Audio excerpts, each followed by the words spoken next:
What's up, guys, and welcome to the tier list video. And this time we're going to be talking about Champions League finals, and in particular from 2004 to 2019. And of course, we have them from amazing to trash.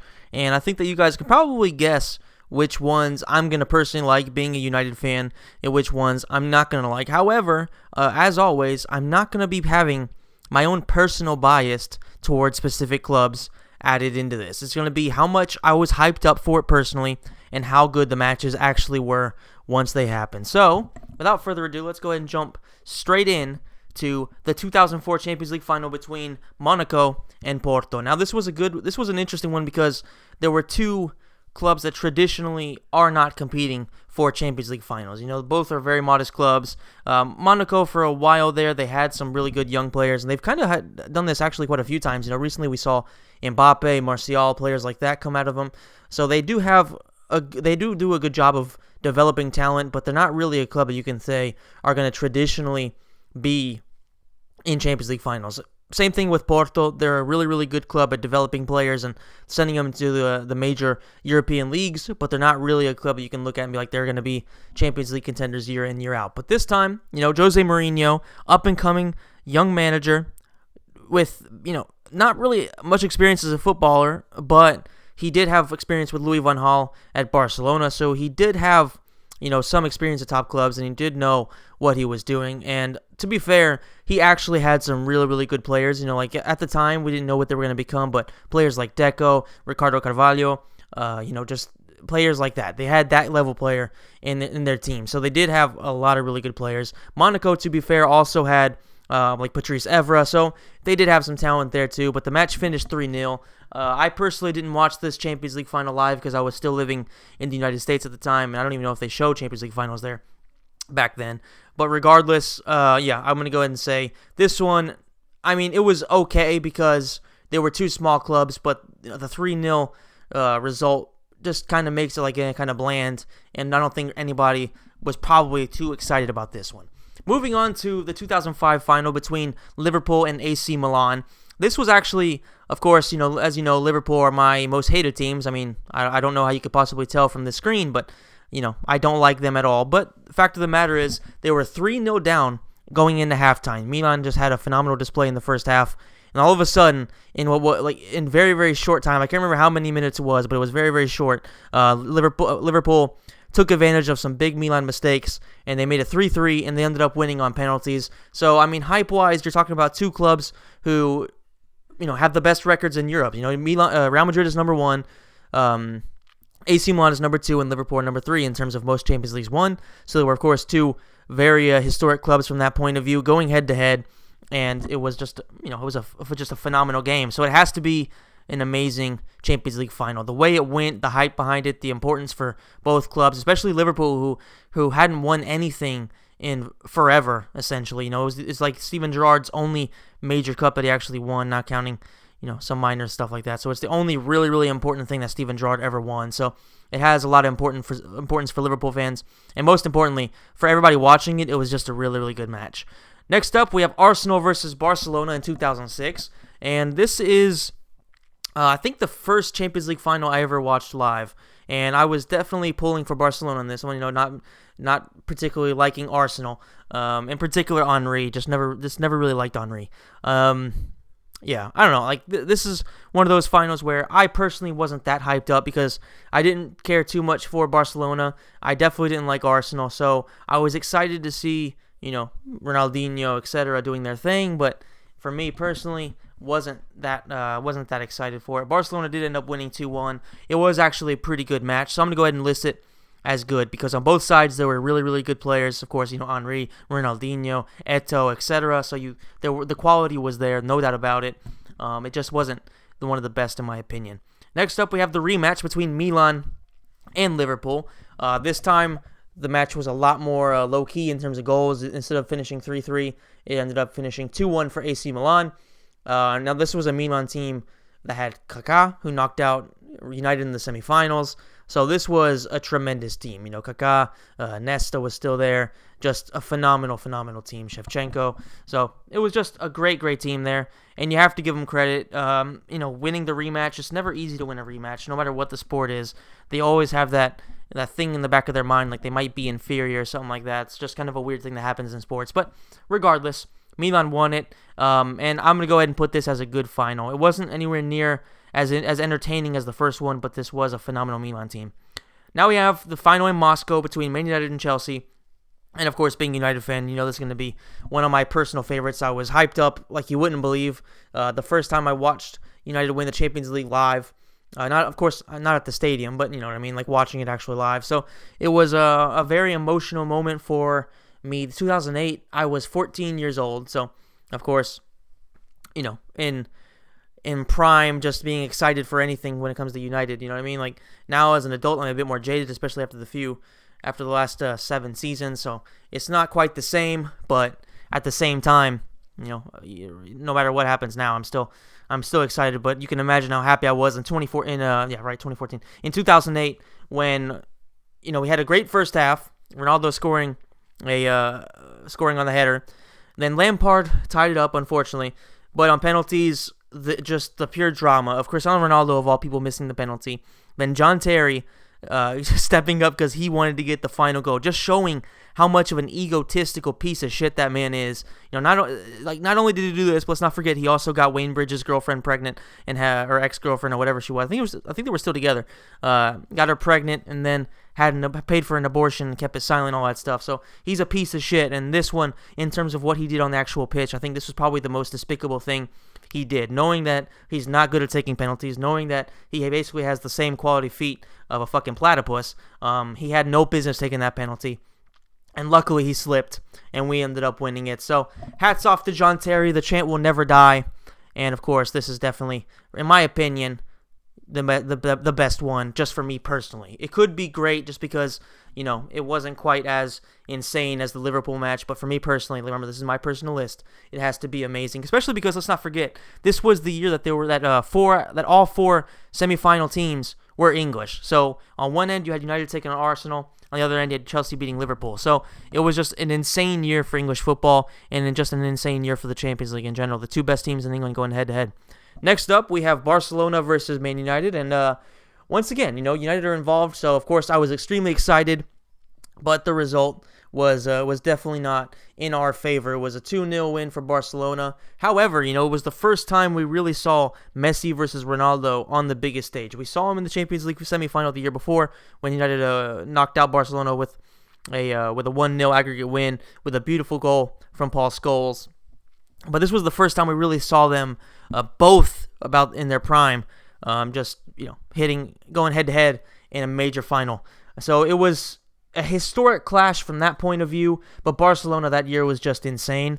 I kind of think that if maybe Ferguson would have done a couple things different, then maybe we would have had a better chance. But at the same time, you know, Barcelona were just better than us that year. They literally couldn't be beaten. So it is what it is. But I would say this was definitely a great Champions League final because you're talking about 2 generational teams. Because if Barcelona hadn't existed, then United probably would have gone to win 3 or 4 Champions League finals, potentially in a row. I mean, just think about the players we had. You know, Rooney, Tevez, Ronaldo, Berbatov, Scholes, Giggs, Carrick, Vidic, Ferdinand, Evra, Van der Sar. We had an insane team.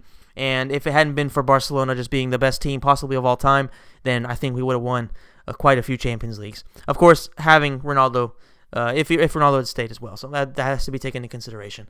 Next up, we have, and I'm going to go ahead and say it, the worst Champions League final on this list. And let me tell you why. Not Barcelona, but Bayern Munich at that time were a very, very good team. But at the same time, there were so many people on their roster that I just could not stand. Just to give you an example, fucking Arjen Robben, I could not stand him. Was he there yet? I'm actually having a blank right now. Was he there yet? I could be wrong about that. Regardless, I fucking despise Bayern Munich. I have never liked them, never liked anything about them. Pretty much everybody they've ever had really, really annoys me, except for, say, Philipp Lahm. Right now, Lewandowski. Who else? Bastian Schweinsteiger. They do have some players in their history that I don't like, that I do actually like a lot. But for the most part, they're just a club that I don't know, I just can't really stomach them. So I wasn't excited about this at all, especially I think because they knocked us out in the semifinal. Then, of course, Inter, they got there. Yes, they beat Barcelona, but let's just be real. They had no business being there. They had many a favorable call go their way. So it was just a pretty shit final. I had no interest in watching it. And this from 2005 on is the only Champions League final that I did not watch. I fucking couldn't stomach to watch this damn match. Inter's team, hats off to them for winning the treble, but I mean, if you look at it, it was a shit Inter. Diego Milito was their star man alongside Eto'o, who was basically playing as a wing back because Jose Mourinho only played park the bus style football, especially with them. I mean, it was a team that had a lot of personality in terms of they would pretty much do anything it took to win, but there was no flair to the team. I mean, Wesley Sneijder was the only player that I could particularly come up with in that lineup that I actually like to watch. I mean, Eto'o, yeah, but Eto'o was, he was a little bit past it. Not past it, but he wasn't what he quite was a couple years before, even the year before. So, I don't know. It was just a team that, in general, I didn't like to watch, and it was a final that I've, to this day, could not care less about. So, I'm going to have to list it as trash. Of course, Inter did go on to win that match 2-0. So that just kind of goes to show you how mentally weak that Bayern Munich team was to lose against a team who only knows how to park the bus 2-0. Anyway, moving on, we have the second Champions League final between United and Barcelona. And of course, this time, once again, I was extremely excited about it. The only difference was we didn't have Cristiano Ronaldo, and we had, a lot of our players were older at that point. Ryan Giggs was pretty old, Paul Scholes was pretty old, so we had a lot of players that were past their prime, but we still had Rio Ferdinand and Nemanja Vidic who were doing still really, really well. So, I mean, we had the team to go out there and at least make it a competitive game. And to be fair, they did smash us quite a bit, but there were times in the game where it looked like we could go out and do something, especially when Rooney scored that goal, which was very, very fortunate. If I'm not mistaken, it was offside. It's been a while since I've seen it, but I never admitted it in school, but I do believe it was slightly offside, or at least a little bit. So, yeah, where do I put this one? I mean, it wasn't the best because it was actually, it wasn't really that competitive. Barcelona were just light years ahead of us. So, I mean, it was a good final, but it wasn't one of the best, that's for sure. All right, Chelsea versus Bayern Munich, and this was one that was actually, this one was one that I was really interested in seeing because we had a team like Chelsea who were severe underdogs against this Bayern Munich team. And like I said, I really, really do dislike Bayern Munich with a passion. They're not I don't hate them as much as Liverpool or, City or Leeds and stuff like that, but I do fucking despise them quite a bit. So I was kind of just coming in this okay, which team I'm going to root against? And I was actually kind of in favor of Chelsea for the sake of English football. I'm not English or anything like that, but I do, of course, have a lot more passion for the Premier League than anything else. So I figured, let's go with Chelsea because they were the underdogs, and they ended up winning it 1-1. It ended up going 1-1. And Chelsea ended up winning it on penalties. So it was just a phenomenal final, really, from that way. It was from that point of view, it was it was just fucking weird. It was a weird game. I mean, Chelsea pulled it out. Didier Drogba had a phenomenal performance, and I'm not going to say it was great, but it was definitely good because the quality wasn't the best, but it was still a fun game. Next up, we have a game that I was actually really excited about once again. We had Bayern Munich versus Borussia Dortmund. And what got me excited about this one was it was a very, very fun team to watch in Borussia Dortmund with Marco Reus, with Mario Götze, with Robert Lewandowski, Mats Hummels, basically, Marco Reus and a bunch of traders, essentially. That's pretty much what that team was. Lewandowski trader, Hummels trader, even though he's back at Dortmund now somehow. Götze trader, who's also back at Dortmund. I mean, it was a team of traders plus Marco Reus. So yeah, it was a really, really interesting game because I was really excited to see how Dortmund could do in a final like that, because we remember at that time Dortmund had beaten them to two Bundesligas in a row. They'd won a cup or two as well. So Borussia actually had the upper hand most times they played, especially over the course of a season. So I was excited to see if Jurgen Klopp's Borussia Dortmund could actually pull it out, but unfortunately they were just beaten 2-1. It was a fun match though. It was really, really close, and yeah, I mean it was just a really, really good final. I don't know if it was amazing, but it was definitely a great one because of the rivalry between them. You don't really see derbies very often, or derbies between teams from the same country. So it's not very often that you see that. That's one of the reasons why Chelsea United was so good, and this is one of the reasons why that one in particular was really, really good. Next up, we have Barcelona. I'm sorry, not Barcelona. We have Real Madrid versus Atletico Madrid 1. And this one was actually one of the better ones. And let me explain why. Yes, it finished 4-1, but I don't think anybody forgets how that game went. Atletico Madrid scored, and I think it was, the 93rd or 94th minute or something like that, Sergio Ramos got one of the most clutch headers you will ever see in your life, sending it to extra time. And then once they got to extra time, Real Madrid's depth in their bench and their overall just momentum took over the game, and they ended up winning 4-1. It was the one where Ronaldo famously, scored a goal when it didn't really matter anymore because the game was already over, and he famously took off his shirt and went sprinting as if he did something that was just purely insane, despite him having scored a much more important goal in a Champions League final beforehand. However, it came out that was actually for like a documentary or a movie. I can't remember what it was. I think it was a documentary about him, so he did it for that specific shot in the documentary. So it has its reasoning behind it, but regardless, this was a derby between the two, at the time, best clubs in Spain, because I think Barcelona were in kind of a down period right there. So I think that was the year that Atletico won the title, so it was definitely a really, really, really good final, really entertaining for the sake of rivalries, and it was the first time that we saw Simeone's Atletico and that kind of just extreme Park the Bus style that made Inter's Park the Bus style with Mourinho look like nothing. So it was the first time we saw that, and I'm going to go ahead and say it was an amazing final just because of the way it ended. Just the fucking extreme highs that Atletico had to the extreme lows that they had once the game came to an end.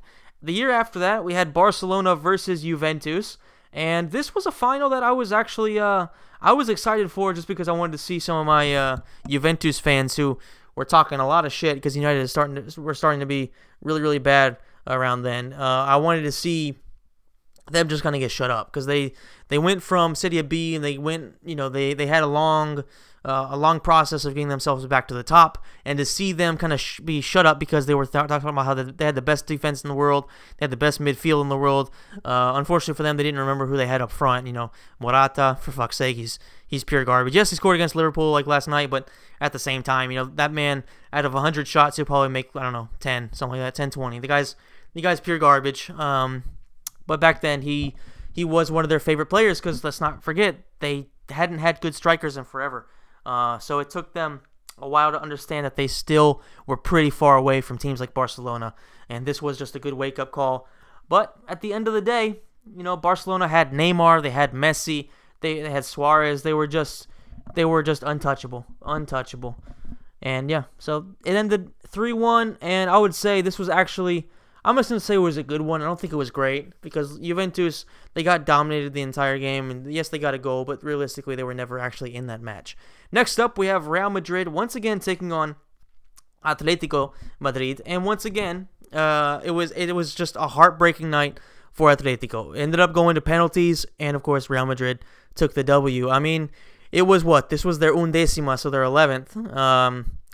Just insane. Or was it their 12th? No, this was their 12th, I think. Yep. 2013, 2014 was their 10th with Carlo Ancelotti. Then Zidane ended up winning 3 in a row. That's right. So this was their 10th. This was their 11th, 12th, and then their 13th. Yep. So, what can we really say about this one?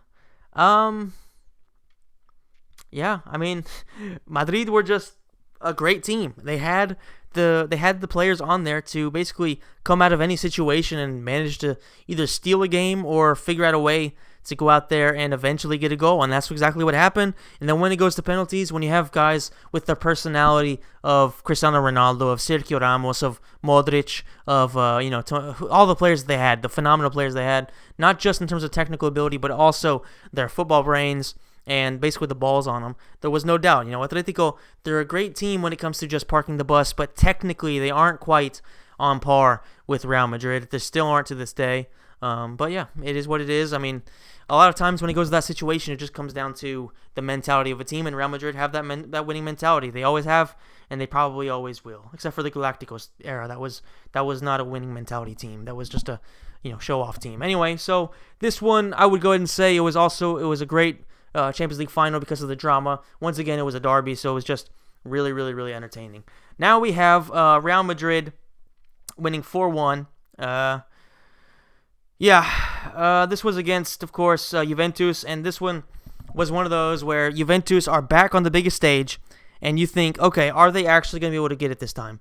Are they going to go against a team that they've played against quite a few times? Because let's not forget, like the year before, they knocked out Real Madrid. So no, sorry, the year that they moved on, what was it? Or maybe they got knocked out by Real Madrid. That's what it was. But regardless, they'd played quite a few times in the previous couple of years, so they knew each other pretty well, and it was just one of those scenarios where this is the moment where Juventus have to take that step forward, because they pretty much still, let's see, who are they missing? I think they were missing Paul Pogba, and that was pretty much it. Or maybe they were still missing. They were missing Paul Pogba, or maybe. Yeah, I don't know. I'm fucking having a blank right now. I think he was already gone. But regardless, the team was still very, very solid. Arguably one of the best defenses ever. If you think about, Chiellini, Barzagli, Bonucci, that trio right there is very, very solid. Bonucci on his own, he's not quite elite, but he's definitely alongside those two guys. He was definitely a really, really solid defender. So, I mean, that was just one of the best defensive trios we've ever seen. And they were just a really, really solid team all around. Allegri especially, guiding a team like that. He had the tactical awareness to pretty much do whatever was necessary. And he was kind of just seeming like he was always able to squeeze out results, despite having a team that maybe wasn't quite on par with the best teams in Europe. Except for the defensive side of things. But at the end of the day, what came out was Real Madrid had a lot more strong-minded players, and they were able to steal it in the second half. If I'm not mistaken, the first half ended 1-1. Let's not forget Mario Mandzukic, who was actually probably the most natural-born winner in that Juventus team. Let's not forget he won the Champions League with Bayern Munich in that final against Borussia Dortmund. So he's a guy who knew what it took, and he was the leader for Juventus in that game where he scored a phenomenal overhead kick. And it wasn't enough, though, and Real Madrid in the second half just stormed them, scored 3, and then ended up finishing 4-1. And Juventus had lost their 7th final in 9 attempts, which is just absurd. Going into Real Madrid... Oh, sorry, I forgot to judge it. Let's go ahead and say it was good just because in the second half, Real Madrid destroyed them. So, it wasn't... I don't know. What we did see was just a masterclass from Real Madrid.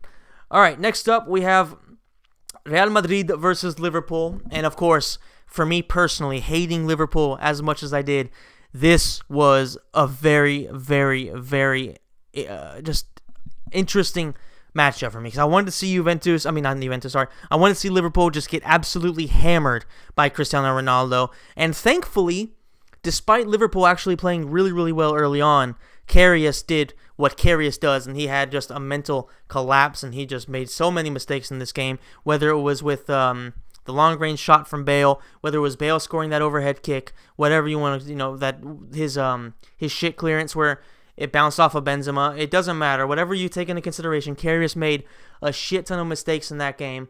But to be fair, the biggest moment was probably Sergio Ramos injuring Salah in what was the most beautiful thing I've ever seen potentially in football in terms of an injury, in terms of a foul. Like, I'm not going to sit here and say that, I'm happy when I see people get injured, but at the same time, if somebody does have to get injured, it's going to be Sergio Ramos doing something dirty and getting somebody else injured. It's just a beautiful thing to see because Ramos is one of the dirtiest players in the game. That's why the famous Pepe Ramos center back partnership is so legendary, is because you have two of the dirtiest players to ever play the game alongside each other, just doing the most absurd shit possible. And it was a beautiful thing to see Sergio Ramos do that to Salah, and it really was the downfall of that Liverpool team. And they pretty much lost their best player and they collapsed. So while it wasn't a bad game, at the end of the day, Liverpool lost their best player. Karius made a shit ton of mistakes. So, I mean, it was just an okay final because I personally liked the way it went, but looking back at it, it had a lot of downfalls to it. So, it wasn't quite one of the better ones. And, of course, we have the last Champions League final between Liverpool and Tottenham. I coming into this match was actually pretty excited because I figured, listen, like worst comes to worst, we're going to see two teams that are going to play really, really good football. Of course, I've already made it clear I hate Liverpool, but I do actually like Tottenham.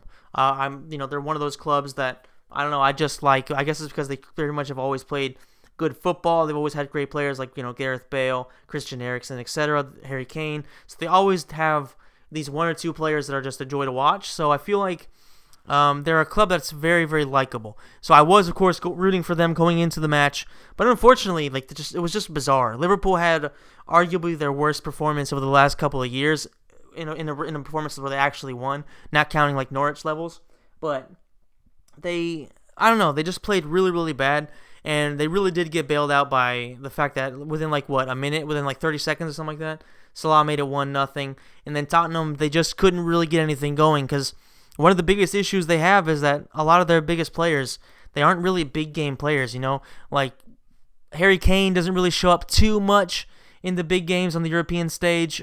Christian Eriksen doesn't show up in any of the big games, whether it's on the European stage or domestically. We saw what he did against Juventus the other day. Of course, it wasn't really his fault, but there was a pretty poor performance from him coming off the bench, but the entire team was shit. But just in general, Eriksen has been one of those guys that kind of just disappears in the biggest matches, so I guess it wasn't too surprising. Liverpool ended up winning it 2-0, but Tottenham, I think, were actually the better side on the day. It was just a shit game, and I'm going to go ahead and say it. It was just trash, because honestly, it wasn't. Actually, nah. Yeah, I'll go ahead and say it was trash. It's between trash and okay. If there was something like okay trash or slightly trash, then that's where it would have been. But we'll go ahead and leave it like that. I think it's fair enough. Not because Liverpool won the Champions League. I mean, for fuck's sake, literally the 2005 one, I have them as amazing. So I'm not going off of bias right here. It was just a shit game, and it was just way underwhelming in terms of what I actually expected. So, guys, that's it for my list. I hope you enjoyed it. If you did, please smash the like button and let me know in the comments section down below where you would rank each of these Champions League finals, and let me know what you think I completely fucked up and what you think I got perfect. And if you want, please hit the notification bell. That's the best way you can support me, because that's the only way that YouTube will actually send you to my channel. And I'll see you in the next tier list, guys. Oh, and one more thing. Let me know in the comments if you have any ideas of tier lists that I can do. All right? I'll see you in the next one.